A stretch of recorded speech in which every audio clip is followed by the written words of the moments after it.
रात में नहाने वाली 3 गंवार देवरानी। शकुंतला अपने 5 बेटों और पति के साथ रहती थी। उसके बेटे अब जवान हो चले थे। माँ, हम काम पर जा रहे हैं। अच्छा ठीक है। शकुंतला के 2 बड़े बेटे काम पर चले गए और बाकी के 3 अपने कॉलेज गए थे। शकुंतला अपने बेटों को देखकर एक अलग सी ही सोच में डूब गई। अरे अचानक कहाँ खो गई? कुछ नहीं। मैं तुम्हें समझता हूँ। मुझे तो लगता है कि हमें अब अपने दोनों बड़े बच्चों की शादी कर देनी चाहिए। आपने सही कहा, मैं भी यही सोच रही थी। फिर क्या था, शकुंतला ने अपने दोनों बेटों के लिए शहर की पढ़ी लिखी लड़कियों को पसंद किया। ये लड़कियां मेरे बेटों के लिए अच्छी रहेंगी। कुछ ही दिनों में रिश्ता पक्का हो गया और फिर शकुंतला ने अपने दोनों बेटों की शादी भी कर दी। अब शादी हुए लगभग 1 महीना बीत चुका था। अरे बहू, बहू। जी सासू माँ। बहू, कितनी देर हो गई, तूने अभी तक मुझे 1 कप चाय के लिए भी नहीं पूछा है। इतनी जल्दी? ये जल्दी है, सुबह के 10 बज चुके हैं। सासू माँ, मैं शहर की अमीर और पढ़ी लिखी लड़की हूँ और 10 बजना मेरे लिए कोई बड़ी बात नहीं है। ये मेरा ससुराल है, इसीलिए मैं यहाँ जल्दी सोकर उठ भी रही हूँ, वरना मैं अपने मायके में 11 बजे सोकर उठती थी। हे भगवान। और हाँ मम्मी जी, एक और बात, मैं ना अभी अपनी सेल्फ केयर में बिजी हूँ, तो चाय बाद में बनाऊंगी। बेचारी शकुंतला अपनी शहरी बहुओं से बहुत परेशान थी। इसी तरह समय बीत रहा था तो एक दिन परेशान होकर शकुंतला अपनी बहुओं से बोली, देखो, क्योंकि तुम इस घर की बड़ी बहुएं हो तो आज मैं तुम्हें बड़ी होने के नाते एक जिम्मेदारी सौंपती हूँ। कैसी जिम्मेदारी? चुप करो और मेरी बात सुनो। मैं चाहती हूँ कि तुम दोनों अपने देवरों के लिए अच्छी संस्कारी लड़कियां ढूंढो। समझ आई बात? मम्मी जी, संस्कारी जरूरी है क्या? हाँ, बहुत जरूरी है। शकुंतला अपनी दोनों बहुओं को ऑर्डर देकर चली गई। अब इस शहर में हम ऐसी लड़की कहाँ से ढूंढेंगे जो कुशल गृहिणी हो? ऐसी लड़कियां तो हमें शहर में नहीं, गांव में ही मिलेंगी। That's great. हम अपने देवरों के लिए गांव की लड़कियां लेकर आएंगे। फिर क्या था, दोनों जेठानियों ने अपनी सास की इच्छा के मुताबिक गांव की 3 लड़कियों को पसंद कर लिया। शकुंतला को भी वो तीनों देखते ही पसंद आ गई और कुछ दिनों में शकुंतला के छोटे बेटों की शादी पल्लवी, मीरा और दीपाली से हो गई। अब शादी हुए लगभग 1 हफ्ता बीत चुका था। एक दिन मनीषा अपने कमरे में अंधेरा करके टीवी पर हॉरर फिल्म देख रही थी। हे भगवान, यहाँ पर तो बहुत ही बड़ा भूत है और जेठानी जी खतरे में हैं। हमें कुछ करना होगा। तभी मनीषा फिल्म देखते हुए चिल्लाई, बम बम बोले, जय शिव शंभू, हमारी मदद करना। महादेव, हम अपनी जेठानी जी को उस भूत से बचाने जा रहे हैं। पल्लवी ने वहीं बाहर से फूलदान उठाया और अंदर घुसकर बिना कुछ देखे टीवी पर दे मारा। घबराइए मत जेठानी जी, अब हम आ गए हैं। What the hell? मनीषा ने लाइट ऑन की और पल्लवी को खूब सुनाया, अनपढ़ गवार, तुम्हारे अंदर अकल नाम की चीज है भी या नहीं? इडियट। मनीषा ने पल्लवी को घूर कर देखा। जा रही हूँ। एक तरफ पल्लवी ने घर का टीवी तोड़ दिया था तो वहीं दूसरी तरफ मीरा के हाथ उसकी जेठानी तनुजा का हेयर ड्रायर लग गया। ये क्या है? अरे इसमें तो बड़ी गरम गरम हवा आ रही है, ये तो खतरनाक है। मीरा ने वो हेयर ड्रायर घर की खिड़की से बाहर फेंक दिया। हो माय गॉड, ये तुमने किससे पूछकर किया? बोलो। जेठानी जी, वो में से लू चल रही थी, अगर घर में किसी को लग जाती तो अनर्थ हो जाता। अरे ओ गवार, वो लू नहीं थी। अब मैं तुम्हें कैसे समझाऊं? मेरा ड्रायर। मीरा अपनी जेठानी से डरकर दबे पांव भाग गई। इसी तरह से रात हो गई और अपने परिवार को खाना खिलाने के बाद तीनों गांव वाली बहुएं एक दूसरे से बोली, सारे कामों में लगे लगे आज तो मैं पूरी पसीने में नहा गई। अब तो मेरा नहाने का मन हो रहा है। चलो बहनों, चलते हैं। तीनों अपने घर में बाथरूम होते हुए भी बाहर एक तालाब पर नहाने के लिए गई। रात को वहाँ कोई भी नहीं आता था तो वो तीनों वहाँ बेफिक्री से नहा लिया करती थी। महीनों से यही सिलसिला जारी था। एक दिन रात के समय दीपाली किचन में खाना बना रही थी कि तभी वहाँ उसे कुछ आहट सुनाई दी। हे भगवान, क्या सचमुच इधर कोई था? दीपाली ऐसा बोल ही रही थी कि तभी अचानक उसे पीछे किसी की परछाई दिखाई दी। अब तो सचमुच इधर कोई भूत है। दीपाली, अभी तो तुझे पूरी दुनिया देखनी थी, ये भूत कहाँ से आ गया? हे भगवान, मेरी रक्षा करना। दीपाली ने ऐसा बोलकर बिना अपने आसपास देखे बेलन से उस इंसान पर हमला कर दिया। अब तुझे हमसे कौनू नहीं बचा सकत है भूत। हम तेरे टुकड़े टुकड़े करके अपनी गली के कुत्तों को खिला देंगे। दरअसल वो इंसान कोई और नहीं बल्कि उसकी जेठानी मनीषा थी, जो फेस मास्क लगाए हुए थी। दीपाली, ऐसा मत करो, मैं हूँ मनीषा। मनीषा, जेठानी जी आप? दीपाली ने उसे उठाया। मनीषा के सर में चोट लग गई थी तो शकुंतला ने डॉक्टर को बुलाकर अपनी बहू की मरहम पट्टी करवाई।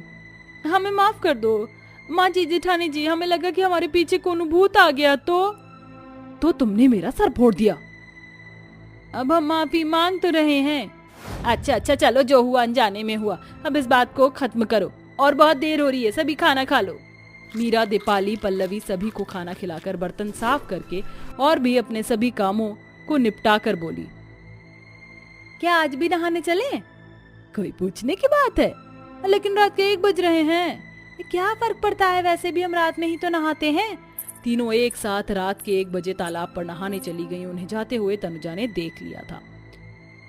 इतनी रात को ये कहाँ जा रही हैं?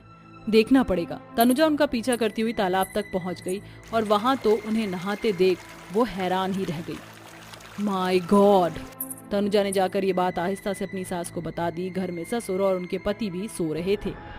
आने दो इन गांव वालियों को, अभी बताती हूँ। पल्लवी, मीरा और दीपाली लगभग 1 घंटा नहाकर अपने घर आई। आज तो और भी ज्यादा मजा आया। कहाँ थी तुम तीनों, मुझे बताओ। उसकी बहुओं ने उसे सब कुछ सच सच बता दिया। तो बहुओं, तुम्हें अगर रात को भी नहाना था तो तुम घर में नहा सकती थी। ऐसे चौड़े में नहा कर क्या तुम हमारे घर की इज्जत का फालूदा बनवाना चाहती हो? माँ जी, घर में हम किधर नहाएंगे, ऐसे तो पूरे घर में बाढ़ आ जाएगी। क्या तुम बाथरूम के बारे में नहीं जानती हो? तीनों ने ना में गर्दन हिलाई। ये मेरे घर में क्या हो रहा है? बड़ी बहू, तुमने इन्हें कुछ नहीं बताया? अपनी सास की बात सुनकर तनुजा और मनीषा का भी मुंह बंद हो गया। अब जो हुआ सो हुआ, लेकिन बहुओं, अब के बाद मैं कभी भी तुम्हें तालाब पर जाकर नहाते हुए देख ना लूं। अगर तुम्हें नहाना है तो तुम यहीं घर के बाथरूम में नहाओगी, और बहुओं, इसकी जिम्मेदारी मैं तुम्हें देती हूँ। शकुंतला के बोलने पर आधे मन से तनुजा और मनीषा अपनी गवार देवरानियों को शहरी तौर तरीके सिखाने लगी। ऐसे नहीं मीरा, इस ग्राइंडर मशीन को ऐसे यूज करते हैं। Thank you. ओहो अंग्रेज। अब पांचों बहुएं घर में मिलजुल कर एक साथ सहेलियों की तरह रहती थी। तीनों गवार बहुएं भी अब बाथरूम को सही तरह से इस्तेमाल करना जान चुकी थी, तो अब उन्होंने रात में तालाब पर नहाना बिल्कुल छोड़ दिया था। कुछ बातें वो अपनी जेठानियों को सिखाती थीं, तो कुछ उनकी जेठानियां उन्हें, और इसी तरह सभी खुशी खुशी रहने लगे। राधिका और सलोनी बहुत अच्छी सहेलियां थी। हमेशा स्कूल में एक साथ लंच करती थी और एक साथ खेला भी करती थी। यदि स्कूल का कोई बच्चा उन्हें परेशान करता था तो दोनों एक दूसरे की हेल्प करके परेशान करने वाले बच्चे को सबक सिखाती थी। ऐसे ही एक दिन राधिका अपना लंच नहीं लाती है और उसके पेट में दर्द होने लगता है। तुझे क्या हुआ? मुझे बता, तू सुबह से उदास क्यों है? तेरे पेट में दर्द हो रहा है ना? तो कुछ बता क्यों नहीं रही है? अरे कुछ नहीं हुआ यार, तू खामखा टेंशन ले रही है, बस थोड़ा सा पेट में दर्द था। क्यों हो रहा है मुझे बता। अच्छा लंच खोल कर खा ले, क्या पता तेरा पेट का दर्द ठीक हो जाए। नहीं मुझे भूख नहीं है, मैं लंच भी नहीं लाई। कोई बात नहीं, मेरा लंच खा ले। तूने खाना नहीं खाया इसलिए दर्द हो रहा होगा। नहीं मैं तेरा लंच नहीं खा सकती, फिर तू भूखी रह जाएगी। समझ गई मैं, तूने रात से कुछ नहीं खाया है ना, घर में खाना नहीं था, है ना राधिका? मैं तेरे घर की हालत जानती हूँ और मम्मा ने मुझे बिस्कुट रख कर भी दिए हैं, तो मेरी चिंता मत कर, खाना खा ले। मैंने तो रात को भी खाया था, पर तूने कुछ नहीं खाया। ले मेरा लंच खा ले, मैं तेरी दोस्त हूँ ना। हाँ यार मुझे माफ कर दे, मैं अपने घर के हालात बताना नहीं चाहती थी, पर घर में कल रात से कुछ खाने को नहीं था, इसलिए भूख के मारे पेट दर्द हो रहा था। पागल, तुझे मुझे ये सब कहने की कोई जरूरत नहीं है। ये ले, मम्मी ने मुझे 20 रुपए दिए थे, रुक जा, अभी और होंगे। तू इन पैसों से घर पर दाल चावल खरीद लेना और घर पर सब खा लेना। सलोनी ये तू क्या कर रही है? ये गलत है, मेरी मम्मी पूछेंगी और तेरी मम्मी भी तो डांटेंगी। तो मेरी चिंता मत कर, मेरी मम्मी पैसे देने के बाद पूछती नहीं है। घर में किसी ने कुछ खाया नहीं होगा, चल अब रोना बंद कर, मेरे हाथ से खाना खा। तभी सलोनी उसे अपने हाथ से खाना खिलाती है। फिर राधिका भावुक होकर अपनी सहेली को गले लगा लेती है। सलोनी तू मेरी बहुत अच्छी सहेली है, हमेशा मेरे साथ रहती है। मुझे कुछ समझ नहीं आता तो पढ़ाती भी है, जिससे मेरी ट्यूशन फीस बच जाए, और मेरी मदद भी करती है। हम हमेशा ऐसे ही साथ रहेंगे ना? हाँ बिल्कुल, हम हमेशा ऐसे ही साथ रहेंगे। ये मत सोचियो कि तू गरीब है और मैं अमीर, तो क्या हुआ, हम बाद में अलग हो जाएंगे। और तू भी तो मेरी मदद करती है, मेरे लिए अच्छा अच्छा खाना बना कर लाती है, मुझे मैथ के सवाल नहीं आते तो बताती है, मेरी ड्राइंग बनाती है। हम हमेशा साथ रहेंगे। हाँ यार, ऐसा कहकर दोनों लंच में खेलने जाती हैं। दोनों सहेली हमेशा साथ रहते थे। इस तरह वक्त के साथ दोनों अपनी ग्रेजुएशन साथ में कंप्लीट कर लेती हैं और आखिरकार वो दिन आ जाता है जब दोनों को अलग होना पड़ता है। मुझे यकीन नहीं हो रहा कि हमने बचपन से लेकर अभी तक साथ में पढ़ाई की और साथ में ग्रेजुएशन कंप्लीट की। तू आगे की पढ़ाई करेगी ना यार? हाँ, पर कोर्स करूंगी, फैशन डिजाइनिंग या मार्केटिंग वगैरह। पर तू क्या करेगी? पता नहीं, माँ कह रही थी इतनी पढ़ाई कर लिया है बहुत है और तेरी शादी की उम्र हो गई है, शायद उन्होंने मेरे लिए कोई लड़का देख लिया है। अरे इतनी जल्दी शादी कैसे कर सकती है? माँ पिताजी ने बोला है तो सलोनी करनी पड़ेगी ना। अगर मेरा रिश्ता तय हो गया फिर तो मेरी शादी में जरूर आना। हाँ बिल्कुल मेरी प्यारी सहेली, मेरे गले लग जा, अब तो थोड़े दिनों बाद ही मिलेंगे। आजा यार एक सेल्फी हो जाए। ऐसा बोलकर राधिका अपने फोन में सलोनी के साथ सेल्फी लेती है। इसके बाद दोनों अपने अपने घर चले जाते हैं। फिर राधिका की माँ कौशल्या उसकी शादी गरीब घर के संकेत नाम के लड़के से शादी तय कर देती है और उसकी हल्दी की रस्म शुरू हो जाती है, जहाँ उसकी दोस्त सलोनी उसके हल्दी लगाती है। मेरी प्यारी सहेली पर हल्दी का अच्छा निखार चढ़ जाए। तुझे तो ऐसे देखकर मेरी आंखें भर आईं। अरे पागल, शादी मेरी है और रो तू रही है? चल चुप हो जा, वरना हम दोनों गंगा जमुना बहाएंगे। अरे बेटा तेरी सहेली की शादी है, जरा घर में रौनक तो जमा। बिल्कुल आंटी, हल्दी लगाओ रे, तेल लगाओ रे, बन्नी का रंग दमकाओ रे। इस तरह सभी हल्दी के नाच गाने के बाद मेहंदी का फंक्शन करते हैं, जिसमें राधिका के हाथों पर उसके पति के नाम की मेहंदी लगाई जाती है और कुछ ही दिनों में धूमधाम से उसकी शादी संकेत से हो जाती है। जहां विदाई के समय राधिका सलोनी एक दूसरे के गले लगकर बहुत रोती हैं और फिर राधिका अपने ससुराल चली जाती है, जिसके बाद वह अपने ससुराल की जिम्मेदारी संभालती है और सलोनी अपने फैशन डिजाइनिंग के कोर्स पर ध्यान देती है। वो एक अमीर परिवार से थी तो सलोनी अपने करियर में ध्यान देती है। इस तरह 2 साल बीत जाते हैं। राधिका के पति का काम लगभग छूट गया था। घर में दाने दाने के लिए वो परेशान हो गए थे। इन सब से संघर्ष करते हुए एक दिन राधिका अपनी सास उर्मिला से कहती है, माँ जी मुझे लग रहा है हमने जो अपने आंगन में सब्जियां उगाई थी उसका आज सही इस्तेमाल करने का समय आ गया है। क्यों ना हम मंडी में इसे बेच दें, जिससे हमारे घर में 2 पैसे आएंगे तो काम चल जाएगा। हाँ बहू तो बिल्कुल ठीक कहती है, अब हमें सब्जी बेचने का व्यापार करना चाहिए। संकेत भी काम की तलाश कर ही रहा है।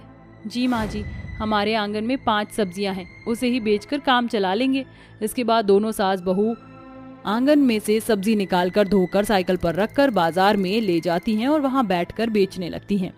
आइए आइए, ताजी ताजी सब्जियां लीजिए, आलू है, प्याज है, मटर है, गोभी है, टमाटर है। आइए आइए, आलू सिर्फ 20 रुपए के 3 किलो और प्याज 20 रुपए के 2 किलो। अरे बहन जी, जरा मुझे मटर और आलू 2-2 किलो कर दीजिए। ये लीजिए आपके मटर और आलू, टमाटर भी खरीद लीजिए, बिल्कुल देसी हैं। ठीक है, ये भी दे ही दीजिए। इस तरह राधिका घर की सब्जियां बेचकर घर का खर्चा चलाया करती थी और उन पैसों से और बीज डालकर आंगन में सब्जियां उगाया करती थी। इस तरह घर में सभी लोग आराम से 2 वक्त की रोटी चैन से खा रहे थे। ऐसे ही एक शाम जब राधिका मंडी में बैठकर सब्जी बेच रही थी, तभी एक बड़ी सी गाड़ी वहां आती है और लोग कहते हैं, ओहो, कौन है ये अमीर जो इतनी सी जगह पर भी मंडी में इतनी बड़ी गाड़ी ले आया? अरे हम क्या सामान न खरीदें? अरे इन अमीर लोगों का कुछ नहीं हो सकता, अपनी गाड़ी लेकर कहीं भी आ जाते हैं, गरीब लोगों के बारे में बिल्कुल नहीं सोचते हैं। अरे बहन जी, आप इनकी बात मत करिए, ये ऐसे ही होते हैं, आप अपनी सब्जी ले लीजिए। तभी उस अमीर गाड़ी से मॉडर्न ड्रेस में सलोनी हाथ में केक लेकर उतरती है। फिर उसका ड्राइवर उसका पर्स पकड़कर एक हाथ से छाता खोलकर उसे धूप से बचाता है। तभी सलोनी कहती है, राधिका मैं सलोनी, पहचाना मुझे? ये तूने अपनी क्या हालत बना ली है? तू इस तरह बाजार में सब्जी क्यों बेच रही है? सलोनी तूने तो मुझे सरप्राइज कर दिया। इतने दिनों बाद देखकर मैं बहुत खुश हो गई हूँ।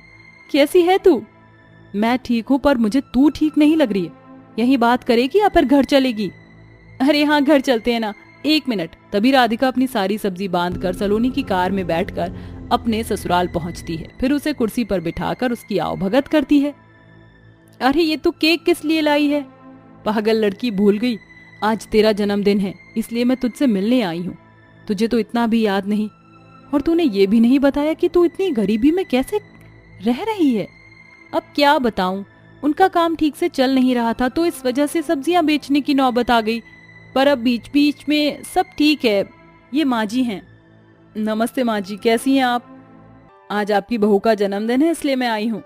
अच्छा बेटा, मुझे तो बताया ही नहीं इसने, कभी किसका जन्मदिन भी आता है आज के दिन। खैर मैं ठीक हूँ, समोसे और चटनी खा ले। इसके बाद दोनों सास बहू बड़े प्यार से सलोनी का वेलकम करते हैं, उसे खाना पीना खिलाते हैं। जिसके बाद उर्मिला और सलोनी मिलकर राधिका का जन्मदिन बढ़िया तरीके से बनाते हैं। Happy birthday to you, happy birthday to you, happy birthday dear Radhika, happy birthday to you. शुक्रिया आप दोनों का, मैं तो अपना जन्मदिन बनाना भी भूल गई थी। सलोनी आज तूने मुझे बहुत खुश कर दिया। पता है मुझे तेरी बहुत याद आ रही थी। मुझे भी तेरी बहुत याद आ रही थी, इसलिए तुझे सरप्राइज देने चली आई। तेरे लिए ये कुछ है और माँ जी आपके लिए, जीजू के लिए ये। अरे बेटा इसकी क्या जरूरत थी। अरे माँ जी ये तो मेरा आप सबके लिए प्यार है बस।